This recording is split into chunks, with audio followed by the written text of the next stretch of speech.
defense is battling, and they were able to find a drive, and we were able to respond, and we just weren't able to finish. And so, we weren't able to get it done. We came up 5 yards short, and that's something we'll have to live with throughout the offseason. But still proud of this team, proud of what they accomplished, proud of what they did. And from there, we'll open up to questions. Please raise your hand if you've got a question. We'll go to the fourth row.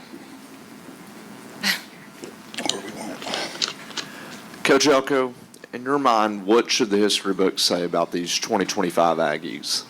Yeah, what I just told them. I said to the seniors who just played their last game, they left a mark on elevating this program that will never go away. From where this program was 2 years ago to where it is now, I don't think that can be lost on people. I think it's made massive strides. And then I said to the guys coming back, there's still another major step we have to take as a program to finish. I think the last two games showed that. And so it's a rallying cry to the guys that are still here and still have time to play, but I don't think we can turn our back on the guys who just finished their careers here and everything that they accomplished and everything that they did for Texas A&M football. We'll stay to the left, fifth row, Sam. Mike, when you think back to the offensive struggles, what do you think made it hardest on you guys to get points on the board? Yeah, we lost the game of the line of scrimmage, and I think it got worse in the second half. I think, we just couldn't keep them off of us. We couldn't get the run game established. We became one-dimensional. Once we became one-dimensional, they were able to tee off. I think they finished with 7 sacks. We didn't win the line of scrimmage, and you can't play playoff football and not win the line of scrimmage. And, then obviously they're able to get the run game going, and we wound up losing the line of scrimmage on both sides of the ball, and you're just not going to win if that's the case. Alex, second row. How much do you feel like the wind was a factor out there? Just could you feel it out there? Yeah, I think it played a role, but it played a role for both teams. I think it was challenging to be precise with the football. I think it took some of the screen game out of the equation because of that, but it affected both teams evenly. And then just what exactly happened with Le'Veon? Was it a re-aggravation of what he had already dealt with? Yeah, it was a re-aggravation. He's good. Scans were good. Everything came away clean, and so he'll be fine going into the offseason for what he's got to do now. We'll stay to the left, first row, Olin. Yeah, Mike, I was just curious on the fake punt. Is that something that y'all case that you were thinking, hey, there's just not going to be a lot of points scored today, and we got to, manufacture them? Probably a little of both. I think it was probably a little bit of both. It was something we felt like we had a chance at. I think we did. It was something we wanted to run around that area of the field, and it just felt like the right time to try to see if we could get a lead going into halftime. We'll go to the right, Travis, front row. Mike, on the final play, what was the look you were hoping to get on that last offensive play?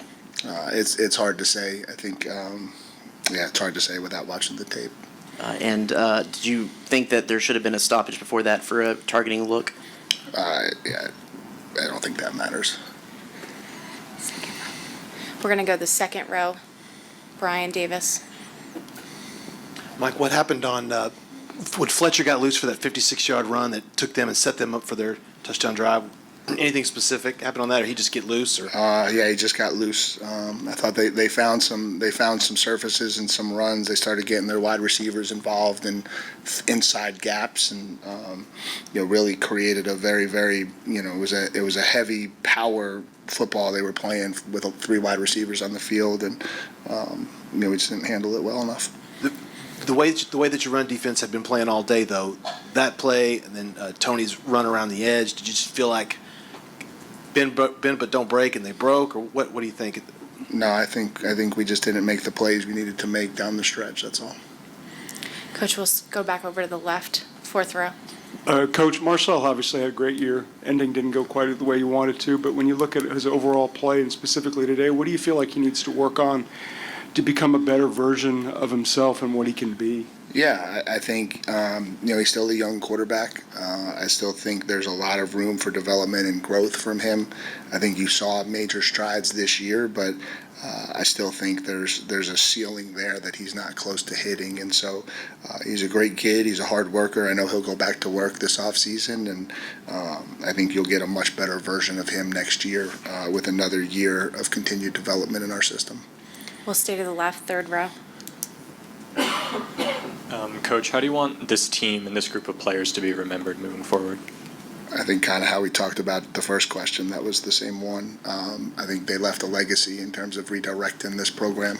11 wins, playoffs for the first time, and then a little disappointed that we weren't able to finish it down the stretch.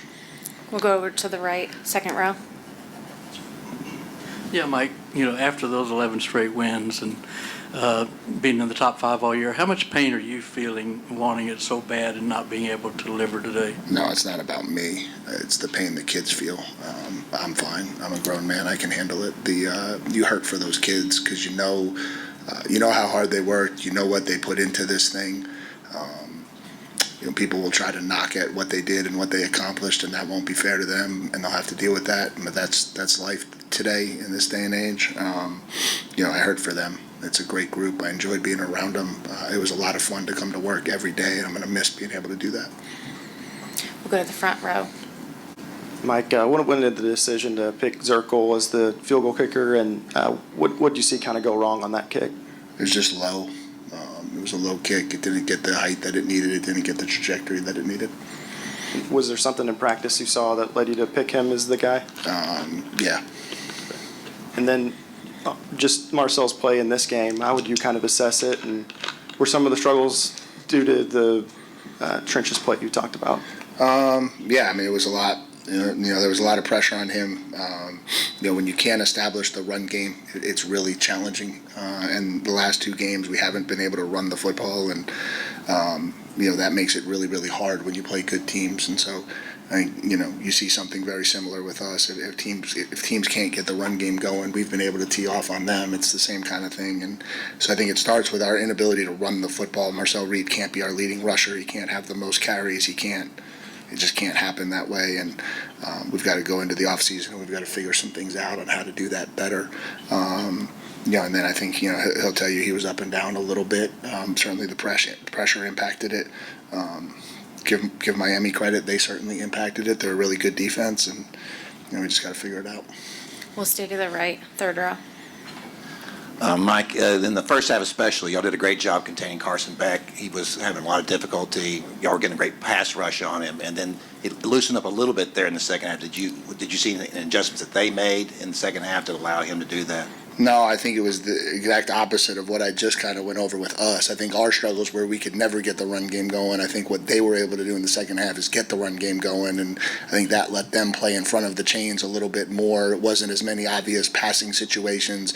The third down distance changed. We weren't able to put him in as many third downs as we were in the first half, and so, and then obviously he came out in the opening drive and made some throws. He's a talented kid. He was going to do that at some point, but I just think it was a little bit more. They were able to get the line of scrimmage going, and then that kind of forced us into some different looks run-wise, and I think that's kind of, it was more that than anything else. We'll go to the left, second row, Aaron. Hey, Coach. Obviously, this was y'all's first playoff game, and we're neck and neck for the most part. But do you think that getting these players more playoff experience or experience in big games like this will help you guys down the road to achieve the big goal? Yes.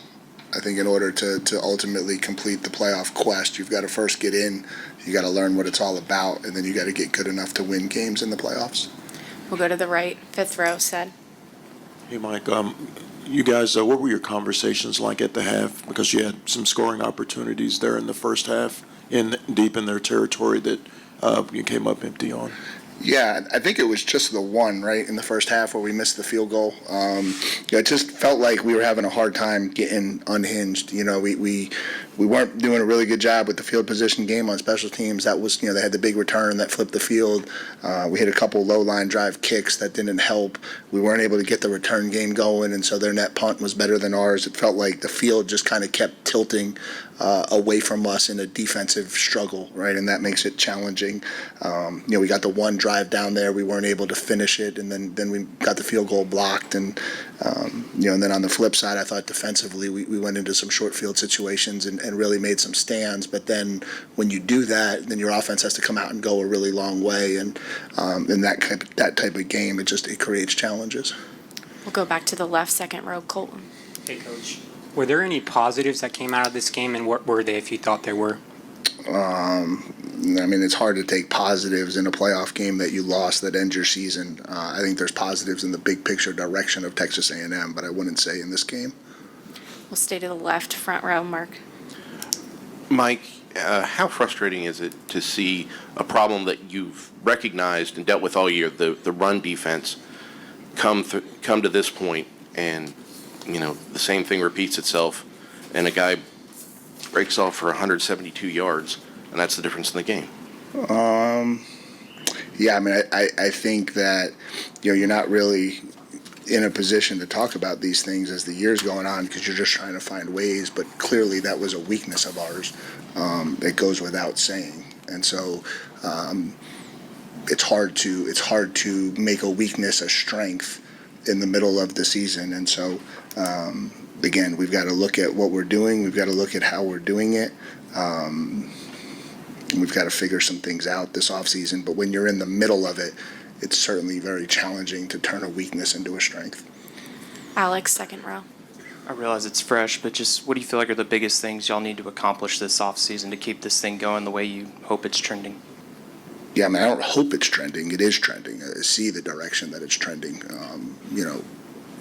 8 wins to 11 wins. Like, I see the direction it's trending. We're going to finish the season ranked. That hasn't happened in a while around here. What has to happen? We have to continue to elevate. We have to continue to move this thing in the right direction. We've got to continue to make positive strides building this program. We were not a elite program ready to compete for a national championship when we took over. We're still not. We're working to become it. We're battling to become it. I think clearly these last 2 games have showed there's still room in areas that we have to continue to grow. But that's what this is. That's what this should have been. And so I think it's a credit to those kids that they put ourselves in this position and got us to where we were. But we've got a lot of work to do to continue to develop this program into what ultimately it needs to become. And we're still in the infant stages of that. We'll go back over to the right, fifth row.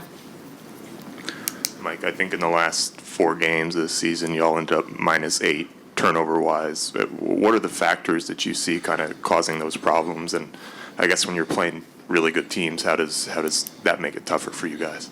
Yeah, it makes it really challenging. I think it's a huge part of it. I think we finished the season -8 in turnover margin. It's not a great stat. That's not where you need to be. You have to be on the other side of that ledger. I think that some of it comes down again to we've got to figure some things out in terms of how to control the line of scrimmage better than we were able to do this season. It's really what it's going to come down to. We'll go back over to the left, fifth row, Sam. Mike, you talked about having to live with this throughout the offseason. What do you think will nag at you the most about the way this ended? Just that it ended. I thought, we came into this season, and I think, the very realistic conversation about this team was we were a really good team that was going to have a chance in every game they played, was going to have fairly small margins to be successful, but was going to have an opportunity to go out there and be successful. And I think that's exactly how it played out. We weren't able to tilt the margins in our favor the last 2 games. That's going to be a killer. One to not go to Atlanta, one to not go to the quarterfinals, and so that's a killer. But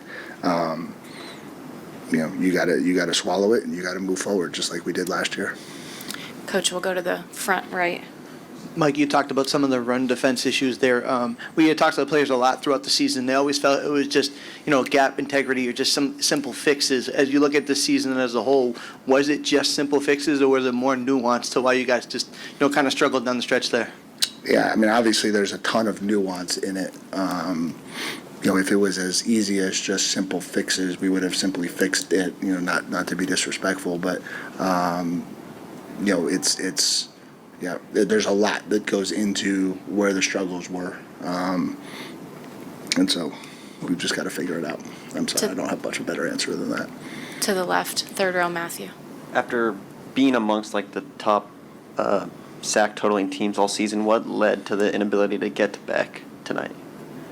I don't know if we had an inability to get to him. I think we sacked him twice in the first half. I think the problem was in the second half we couldn't get him into third down where they had to throw the ball.